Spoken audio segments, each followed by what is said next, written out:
The Suzuki GSX-R 1000 is considered to be one of the greatest sport bikes ever. In its history, there is a motorcycle called the K5, which is considered to be the maddest jigsaw of them all because the engine had so much torque, so much power that before the electronics came, it was nearly impossible to ride well unless you were an absolute god. So what happens when you take that engine, tune it and create a sporty naked motorcycle? That's what we're going to find out today. Suzuki are late to the sport naked game if you think about it. The genre started ages ago and Suzuki themselves have gone back to an iconic but decade-old engine to create this platform. In the meantime, the sport nakeds have split into two. The regular ones and the super nakeds like the KTM 1290 Super Duke or the BMW S1000R. These bikes make an enormous amount of power and that's what defines this segment. The Suzuki takes that K5 engine, adds new cams and pistons to create a 145 PS motorcycle that has the spec of a sport naked but feels like it has the grunt and gusto of a super naked. Indeed, one story online from the launch reveals that a Japanese engineer let slip that the power figure is actually undercoated and the crank output on the S1000 is as much as 165 PS. The story of the GSX S1000 is literally right here. This is the story because that engine is just complete and utter madness. Forget the numbers, it makes 145 bhp, doesn't matter.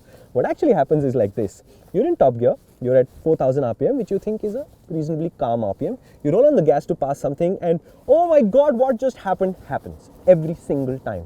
And if this thing did not have traction control, trust me, either that would always be up in the air or that would be smoking or both.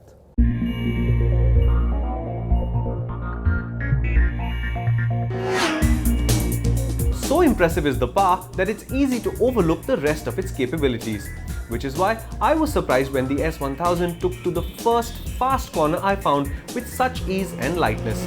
The wide handlebar gives great leverage and as long as the roads are smooth, the front forks are excellent at ensuring that the sticky Dunlops are doing their job.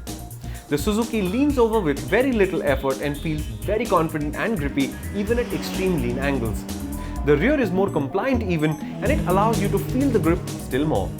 But over bad roads, the suspension proves to be in a spot of bother. The front becomes flighty and when leaned over, every bump distracts the motorcycle. Thankfully, the front fork and the rear come with a comprehensive range of adjustability, so if this were my personal bike, I'd be backing off both compression and rebound on the front to see if I couldn't find a more compliant setting that will be happier on India's less than perfect roads. I'm also thankful for traction control on this Suzuki. The S1000 gets Suzuki's new 3-mode system which is extremely easy to operate and its interventions are extremely smooth. You can barely tell whether it's working or not and that's just terrific.